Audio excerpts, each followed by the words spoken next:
If you're considering a move to the Triangle region of North Carolina and would love to buy a new construction home, you'll definitely want to stick around as I dive into the cities with the highest concentration of new construction sales over the past year. Now, this topic is super top of mind for me as I currently have a client in town from New York and we're exploring 11 new construction communities all around the Triangle over the next 3 days. So I've been completely immersing myself in new construction. But before we dive into the breakout of cities, if you're new here, my name is Matt Martin and I'm a Raleigh-based realtor. I've helped tons of clients just like you relocate to the Triangle region. And if you're looking to do the same, I'd love to help you too. Now, a quick breakdown of my methodology to arrive at this list. I looked at all single family home sales over the past year within a 25 or so mile radius of the Research Triangle Park. I then broke those sales down between new construction home sales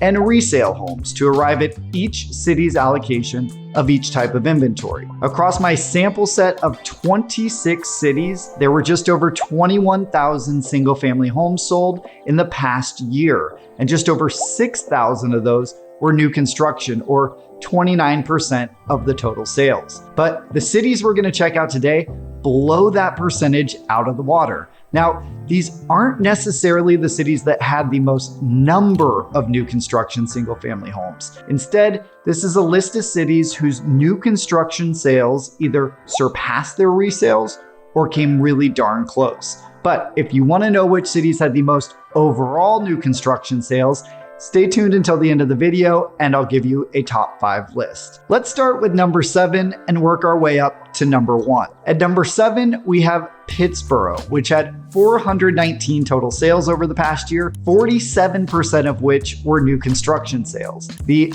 overall median single family home sales price in Pittsboro was just over $660,000, while the median single family new construction sales price inched closer to $750,000. Pittsboro is the westernmost community on the list, located just west of Jordan Lake, about 35 minutes from the Research Triangle Park, RTP, and the RDU Airport, and 40 minutes from downtown Durham and downtown Raleigh. It's known for its historic downtown, large lots, and more woodsy rural feel. Nearly 50% of those new construction homes are in one of the most exciting new communities coming up, and that's Chatham Park. This isn't just a community of homes. It's a 25 plus year master plan community that will span 8,500 acres, include over 20,000 homes, 30 plus miles of trails, gyms, medical facilities, multiple schools, restaurants, retail. It truly is gonna be a city within a city. So it comes as no surprise that Pittsboro is showing up on this list. At number 6, we have Fuquay-Varina, which had over 1,300 total sales over the past year, 50% of which were new construction sales. The overall median single family home sales price in Fuquay-Varina was $485,000, while the median single family new construction sales price was just over $525,000. Fuquay-Varina is about 30 to 45 minutes from everywhere you'd want to get. It's 20 miles south of Raleigh and about 30 to 35 miles from Durham and Chapel Hill, not to mention about 30 minutes from the airport. This used to be 2 separate cities, Fuquay Springs and Varina, that merged in the 1960s. That means there are actually 2 separate downtowns, but they're only about a mile apart from each other on North Main Street, and they're both incredibly charming, with great restaurants, coffee shops, breweries, and shopping. But Fuquay-Varina is still much smaller than its surrounding neighbors, so many residents still find themselves heading into Holly Springs or Cary for more of their big box shopping. But with over 650 new construction sales in Fuquay-Varina in the last year, there wasn't one community who was a main contributor, but big developments include Woodgrove, Serenity, and the Grove at Matthews Landing. At number 5, we have New Hill, which only had 137 total sales over the past year, but a whopping 58% of them were new construction sales. The overall median single-family home sales price in New Hill was $685,000, while the median single-family new construction sales price was about 3.5% higher at $710,000. New Hill is about 20 to 25 minutes from RTP, 25 to 30 minutes from downtown Raleigh, and 30 to 35 minutes from downtown Durham. But it's conveniently located just south of I-540, also known as the Outer Beltline, which is undergoing a massive expansion right now. So this area of town has seen a ton of growth recently. It's also not far from Jordan Lake, which allows motorized boats and provides a great respite from the summertime heat. The biggest community contributing to New Hill making this list is Olive Ridge, which accounts for nearly half of the new construction sales. At number 4, we have Youngsville, which had 534 total sales over the past year, 58% of which were new construction sales.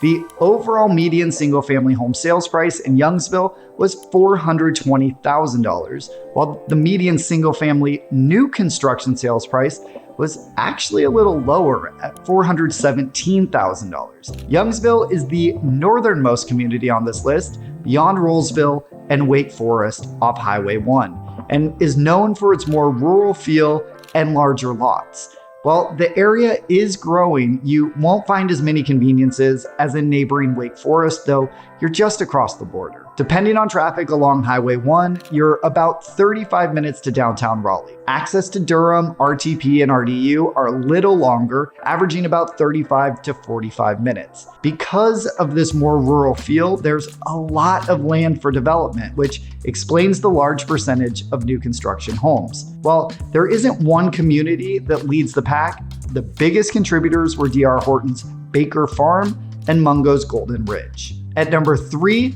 we have Zebulon, which had 571 total sales over the past year, 59% of which were new construction sales. The overall median single-family home sales price in Zebulon was $355,000, while the median single-family new construction sales price was pretty much the same at around $360,000. Zebulon is the easternmost city on the list and is on the easternmost edge of Wake County, but it's still only about a 25 to 30 minute drive from downtown Raleigh. That said, because it's so far east, it's not the best option for those who work in Research Triangle Park or Durham. Zebulon is pretty tiny with a population of only about 8,000 people, but it's had a whopping 34% increase in population since 2009. So it's growing quickly. The public schools are highly rated, receiving an A on niche.com, and there are multiple great parks. And while the downtown is cute with its own bourbon distillery, there aren't a ton of big box options here. You'll find those further west in Wendell, Knightdale, or of course, Raleigh. But this small town still had over 300 new construction home sales in the last year, with Starlight's Shepherd's Park contributing the bulk of those. At number 2, we have Angier, which had 503 total sales over the past year, 60% of which were new construction sales. The overall median single-family home sales price in Angier was $350,000, while the median single-family new construction sales price was $355,000. The tiny 3-square-mile town of Angier, which is the southernmost community on this list, is located about 21 miles south of downtown Raleigh. And while it's currently not the most convenient location for those commuting to RTP for work, it's going to benefit tremendously from the opening of the I-540 expansion later this year, 2024. This will dramatically reduce drive times to the airport, Durham, and RTP, all of which explain why this area has seen such tremendous growth. This will definitely have a more rural feel, but its affordability has driven a ton of growth, which is why we saw over 300 new construction home sales here over the past year. No one community was overly responsible for this total, but the largest contributors include Spring Village and Neils Point, both by DRB Homes, and Weatherford by Dries Homes. And finally, at number 1, we have Wendell, which had 695 total sales over the past year, 66% of which were new construction sales. That's nearly 2/3. The overall median single-family home sales price in Wendell was $407,000, while the median single-family new construction sales price was just slightly higher at just over $410,000. Wendell is one of the easternmost communities on the list, about 20 minutes east of downtown Raleigh. It has seen massive growth in the last 5 years with the development of Wendell Falls, which I just made a whole video about that you can check out right here. This one-stop shop community will eventually feature 3,500 to 4,000 homes, multiple restaurants, miles of trails, its own medical facilities, shopping, and more. Wendell Falls is an awesome option for those looking to have easy access to Raleigh at a fraction of the price. And historic downtown Wendell is really cute. So those are the top 7 communities around the Triangle region of North Carolina that had the highest percentage of new construction single-family home sales over the past year. As I promised at the top of the video, if you're curious which cities had the most overall new construction single-family home sales, well, those would be Raleigh with nearly 750, Fuquay-Varina at 663, Wendell at just over 450, Clayton at 422, and Wake Forest at 379. If you're ready to kick off your home hunt here in the Triangle region of North Carolina, be it new construction or otherwise, I'd love to be your guide. You can reach me by phone, email, or text, and you can find all my contact information in the link below or by scanning this little QR code right here. And if you liked this video, I have a whole catalog of others all about what it's like to move to, live in, and buy property in and around Raleigh. You can check out my video all about buying new construction property right here, so give it a click to keep on watching.